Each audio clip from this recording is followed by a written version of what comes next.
자, 현재 금융상황, 채권, 주식 셋 중 하나 무너지면 한 개 무너집니다. 근데 여기 밑에 중요한 거 넣어놨거든요.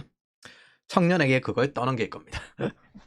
한국은행 금융안전보고서 통화신용정책보고서는 읽을만 한데 이 보고서라고 적혀있어 착각하는 게 있는데, 첫 번째는 데이터 기반으로 실무자들이 하는 건 맞아요. 그런데 기계적으로 하는 게 아니라 두 번째 정책 방향이 있습니다.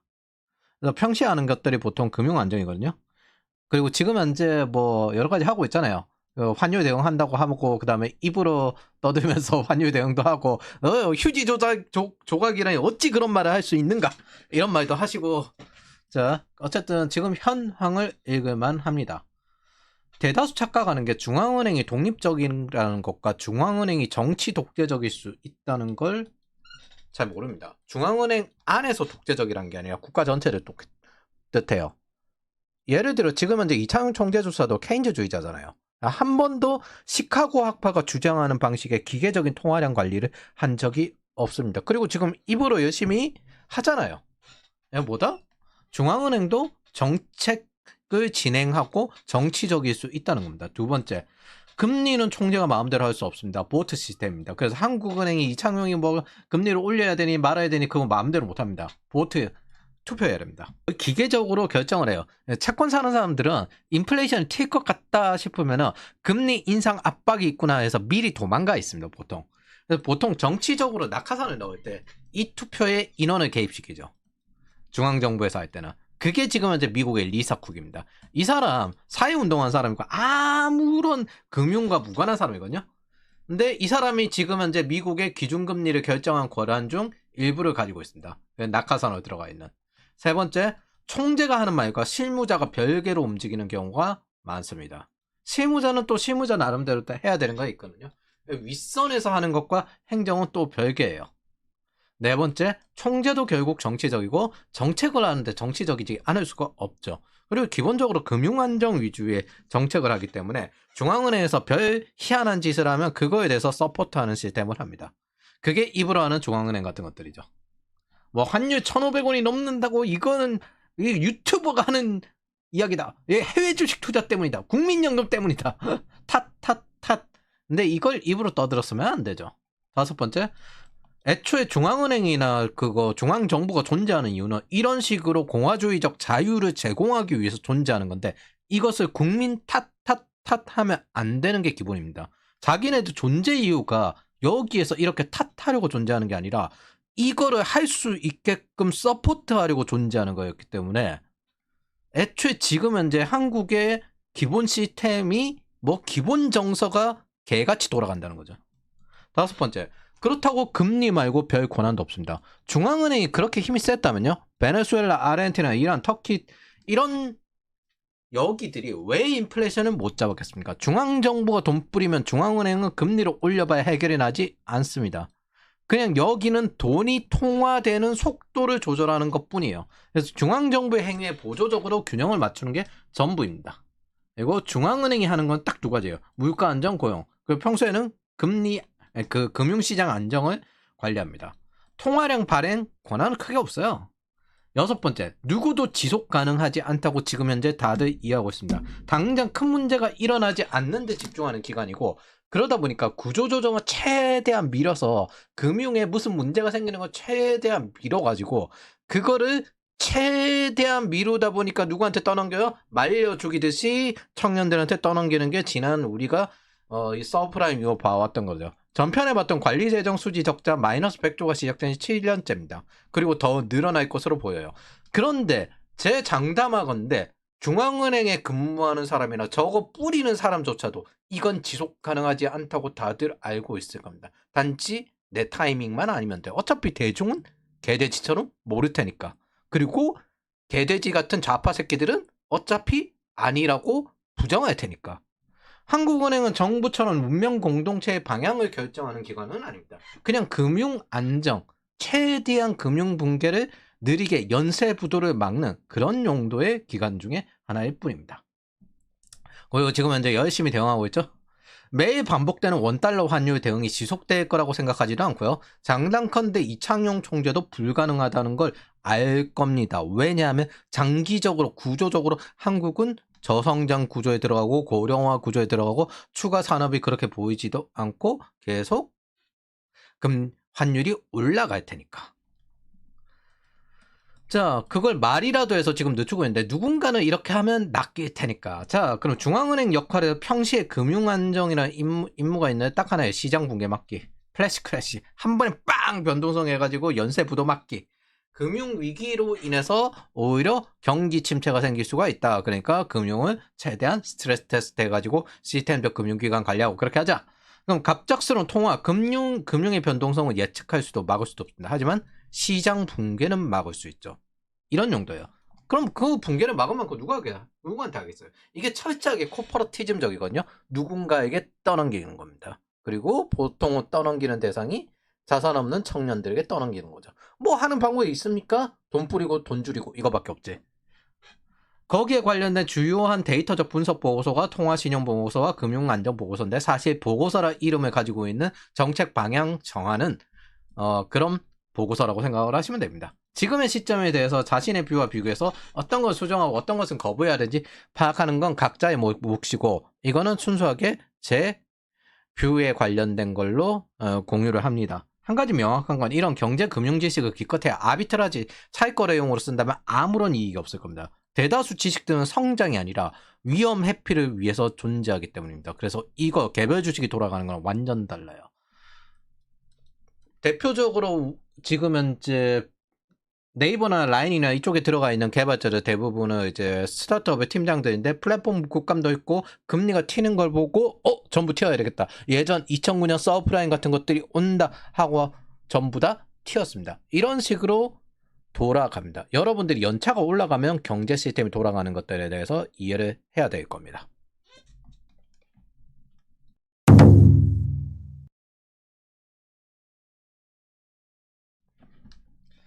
자, 제가 보기에 국채금리가 4%가 되고요. 환율이 1,500원 되고 주가 폭락 세 가지는 연결이 되어 있습니다. 그리고 셋 중에 하나가 터지면은 터져요. 자, 먼저 이야기할 거는 이렇게 된다가 아니라 1,410원이 되었을 때 그때 리스크 매니지먼트를 시작했듯이 이거 터지기 전에 미리 대비해야 된다라는 뜻입니다. 이거 갈 것 같다. 저 도망가야 돼. 장담컨대 한국은행도 정부도 금융붕괴를 절대 시키지 않을 겁니다. 서브프라임을 겪고 싶은 통치자는 없으니까요. 원래 독재자가 있잖아요. 경제위기일 때 무너져요. 2009년 이후 정부와 중앙은행은 돈을 뿌려 청년들을 희생당한 세대로 만드는 데 주력했습니다. 그리고 이건 한국도 마찬가지고요. 그들을 그렇게 삶을 파괴하면서 양극화를 떠들어요. 돈을 뿌렸기 때문에 양극화가 생기는 건데 돈을 뿌렸기 때문에 월세가 오르고 비용이 올라가는 건데 저들은 돈을 뿌리고 청년들의 삶을 부술지언정 절대 금융위기를 만들지 않을 겁니다. 자기네들 자리는 유지하기 딱 좋으니까 이들에게 필요한 건 저 시스템이 안정적으로 유지될 노예가 필요한 것뿐이지 개개인의 삶이 필요하진 않아요.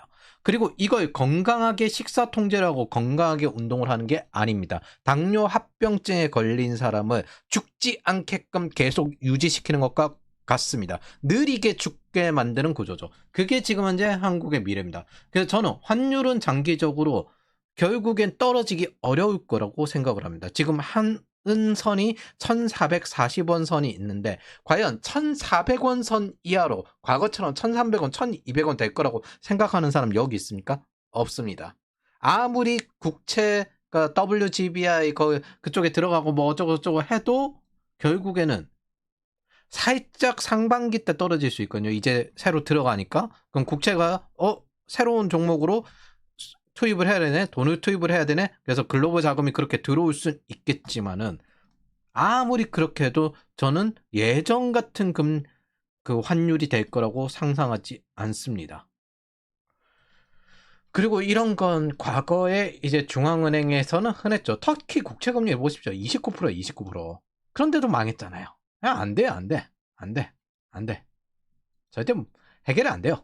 중앙은행 가지고 택도 없어요. 중앙은행은 그냥 금융붕괴 시키지 않으려고 열심히 떠넘길 뿐이지. 그래서 정부와 중앙은행은 외면화될 겁니다. 정치라고 하면 딱 두 가지예요, 이거. 이 두 기관이에요. 자, 그런 족속들이 지배자가 되어버렸죠. 다시 이제 돌아가면 국채금리 상승, 환율 폭등, 증시 폭락 셋 중 하나만 깨지면 다 깨집니다. 결론부터 이야기하면요. 연쇄적으로 발생한다는 거예요. 지금 재정 적자가 7년 동안 뭐 마이너스 100조씩 매년 이렇게 나오고 있는데 이게 증가 중이잖아요. 근데 이제 국채 추가 발행이 대충 100조를 더 하겠다. 2027년까지 확장 재정하겠다. 그냥 뭐 금리 상승이 그냥 시장에서 될 만한 거리가 너무 많아요. 외국인 매수자가 보통 한국의 단기 국채를 사는 이유는 이 환차익 수익까지 같이 합쳐서 보고 사는 거거든요. 근데 금리가 상승하면 환차익 수익도 의미가 없어지고 그럼 환차익이 다시 악화가 되는 거죠. 그리고 저렇게 발행하면 무위험 이자율이 상승하는데 그러면 증시 PER의 리스크 프리미엄, 증시 하락의 요인이 됩니다. 뭐야, 주식을 사는 것보다 국채를 사는 게 훨씬 나은데? 이 정도 무위험 이자율이면? 예를 들어 무위험 이자율이 한 4.5%까지 올랐으면 제가 보기에는 한국 주식 저거 지금 저 PER 18 정도 되는 거 의미 없어집니다. 보험사, 증권사, 중장기 국채 보유 손실이라고요? 크라우딩 아웃이 지금 예정되어 있죠, 상반기에. 그럼 또 자본 이탈, 환율 상승 이렇게 될 거고. 자, 환율 상승. 1445원, 1400선, 1440원 선 지금 하는 선에서 1480원 선, 이제 공격선, 이렇게 왔다 갔다 한 걸 봤는데, 이거 어떻게든 붕괴 안 시키려고 저거 대응한 거잖아요. 그럼 정부, 기업, 개인 모두 해외 투자가 사실 가속되고 있는데, 국내 국채나 증시나 자본 이탈이 환율이 상승하면 동시에 될 겁니다. 왜냐하면 환차익 먹으려고 국채와 채권을 사는 것도 있기 때문에. 그래서 암만 해봐야 제가 보기에는 그 초반 반짝하는 국채 그거 있잖아요. 초반 반짝하는 이제 선진국 국채가 되었습니다라고 하는 그 시점, 거기서부터 갑자기 무너지기 시작할 거예요. 초반에 살짝 이제 환율이 내려갔다가 그때가 제가 보기에는 마지막 할인 같습니다. 정부, 기업, 개인 모두 해외 투자가 가속이 되고 기업 달러 벌어서 이제 미국에 투자해야 되거든요. 공연기여야 되고 개인 화폐 가치 감소하고 지금 현재 원화해증 이거 해야 되죠. 한국에 태어난 이상 무조건 개인은 원화해증을 해야 돼요. 이거는 필연입니다. 원죄입니다. 원죄. 한국에 태어난 원죄. 은행, 저축은행, 디레버리징 이게 중단이 되었을 때, 왜냐하면 이제 다시 돈을 풀어야 될 때 이 상태로 계속 가면은 은행의 재정이 버틸 수가 없어져요. 근데 여전히 안정적인 주담대를 디레버리징 하라고 하고 있거든요. 그리고 대출 주 대상 누구한테 대출해줘라? 야, 파산할 자영업자, 중소기업, 신용불량자 얘네들한테 대출해줘라. 야, 배드뱅크 너네 돈 이거 갖다 써라. 이거 계속 하려고 해요. 그래서 뱅크런 대응하는 거예요. 그리고 장기적으로 자본 이탈, 세금은 올라가고 보험료율 올라가고 성장은 떨어지고, 그리고 하는 뱅크런 대비 긴급 여신, 그래서 준비를 하죠. 수입 물가가 상승하면 또 이제 인플레이션 압박이니까 국채 금리 상승할 테고, 그럼 국채 가격 떨어지니까 빨리 손절해야 되고, 부동산 주담대가 중단을 하면요 또 미국으로 자본 이탈. 자, 여러분 잘 생각해 보십시오. 나는 부동산 대출을 받아가지고 서울에 아파트를 사려고 했어. 근데 대출이 중단되었네. 그럼 이제 내가 모으던 돈을 대출을 받는 게 아니라 뭐 하겠습니까? 미국 주식 사겠죠. 뭐 언젠가 살 기회가 있겠지. 아니면 뭐 해외 진출을 할 기회가 있겠지. 미국 주식 사겠죠. 저 주담대가 개인의 자금이 한국의 장기 투자를 먼저 할 수 있게끔 기반이었습니다. 근데 이제 그게 깨졌어요. 미국 주식 사겠죠? 대다수가 그거를 최대한 한국 증시로 끌어들이고 싶은 겁니다. 지금 현재 리짜이밍이나 아니면 저 이창용이 하고 싶은 건. 그럼 증시가 폭락하겠죠? 그러면은 여기서 증시가 폭락하면 또 동시에 돈이 빠져나가니까 환율이나 국채금리가 동시에 상승합니다. 지금 현재 잘 생각을 해보세요. 반도체가 팔리기 때문에 그거 수급과 거기에 맞춰서 다시 외화 자금이 들어오는 거거든요. 근데 증시가 폭락했어. 자본 이탈이 가속화될 겁니다. 그럼 기존에 있던 증시에 있던 돈조차도 외국으로 튀겠죠. 여기 손절해야 되겠다. 이대로 폭락하면 안 된다. 손절해야 되겠다. 수익 실현해야 되겠다. 혹은 이렇게 튀겠죠. 그렇게 튈 때 환율까지 다시 영향을 미치면 다시 어떻게 된다? 국채금리가 상승합니다. 왜냐하면 국채에서 나오는 이익보다 환차익 이익이랑 합쳐서 이중 구조가 되어야 되는데 지금 현재 환차익이 작살났으니까. 자, 그러면은 90% 상승했거든요. 반도체 사이클에 맞춰가지고. 자, 우리나라 주식 제가 투자하는 법 간단한 거 알려드리겠습니다. 이거 자, 코스피 200입니다. 우리나라 주식 투자하는 방식이요. 반도체 사이클 때마다 반복되는 패턴이 있는데, 자, 여기 보면은 9,800원 됐다가 17,100원 돼서 대충 여기가 21,000원 곡정까지 한번 올라갔었군요. 자, 땀 대비 2배 오르면 팔면 됩니다. 단기적으로 팍 오를 때가 있거든요. 그때마다 저점 대비 2배 오르면 팔면 되는데 그때가 언제다? 반도체 턴어라운드를 할 때. 반도체 사이클이 끝나서 삼성전자 하이닉스가 힘들어요. 그러다가 턴어라운드 할 때 2배씩 오릅니다. 2배 오르면 팔면 됩니다. 여러분들 잘 생각해보면 2배 오르면 그 정도는 팔 때가 됐잖아요. 자, 그러면은 요때도 18,000원 됐을 때 요때는 28,000원까지 올랐군요. 자, 요때는 저점 대비 17,000원 됐을 때 35,000원까지 올랐습니다. 2배 올랐습니다. 자, 지금 30,000원에서 61,000원까지 고점 올랐습니다. 2배 올랐을 때 팔면 됩니다.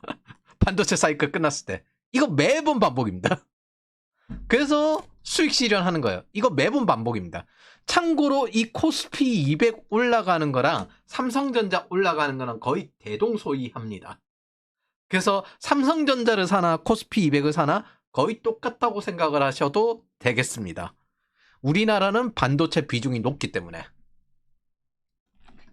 자, 그래서 이 셋 중에 하나가 깨지면요, 동시에 다른 쪽도 깨진다는 게 제 개인 뷰입니다. 모두 달러를 사둔 우리야 뭐 강건도 불균형이죠. 뭐 떨어지는구나.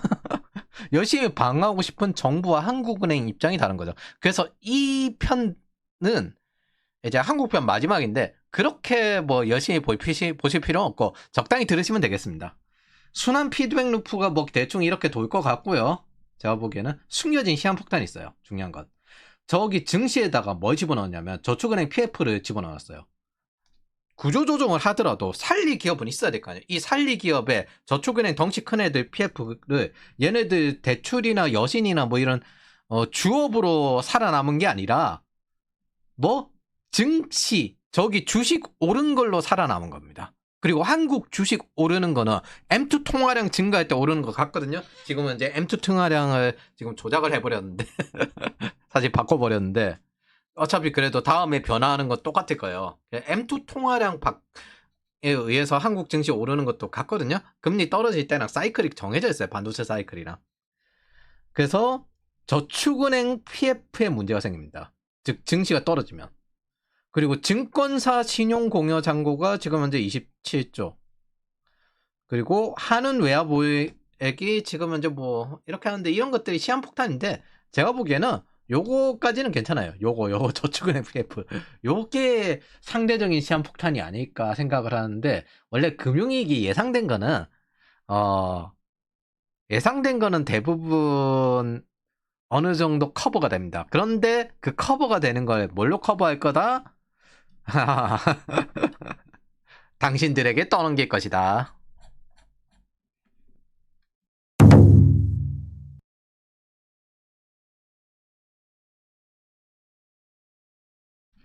그래서 현재 금융관리는 디레버리징과 변동성 리스크 관리입니다.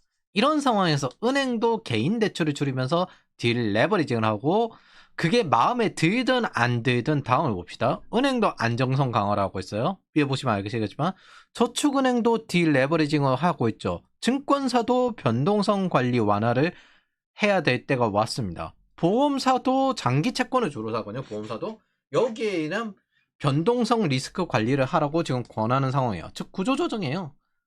정부는 돈을 뿌리고 있어요. 근데 왜 당신 개인은 적극적으로 소비를 해야 됩니까? 당신들 개인 대출을 디레버리징을 하는데 앞으로 비용이 더 증가할 텐데 왜 적극적으로 소비를 해야 됩니까? 소비를 줄여야지. 당신도 성장 대신 수익을 관리하면 외식을 줄이고 온라인으로 소비하고 달러를 사야죠. 아니 왜 지들은 디레버리징을 하면서 왜 개인한테는 소비를 하라고 적극적으로 권유를 합니까? 내수를 말리면 B2C 자영업자, 문화예술 잡파를 죽일 수 있습니다. 그리고 지금 최고 신용자가 호구되는 은행 대출금리 뭐 이러다 은행 망한다 이러잖아요. 정책 목표가 안전한데 가계부채 디레버리징. 이게 정책 목표예요. 정책 목표. 최고 신용자 대출금리 올리기. 이게 정책 목표예요. 그럼 뭐예요? 나도 삶에서 디레버리징을 할게. 좀 배제를 하자. 왜 당신은 적극적으로 소비를 해야 합니까? 뭔 놈의 소비 쿠폰이에요? 적극적으로 소비를 줄여야지. 은행처럼 디레버리징을 해야지. 안 그렇습니까? 자, 특히 달러가 치솟고 난 다음에, 월세가 치솟고 난 다음에 후회해봐야 소용이 없습니다. 즉, 수익성을 택하는 대신 성장성을 포기하는 거예요. 보통 은행권 같은 곳이나 기업 같은 곳에서 생존을 하려고 할 때 뭐 여러 가지 팔고 그러잖아요. 수익성을 최대한 높이는 대신에 성장성을 포기하는 거예요.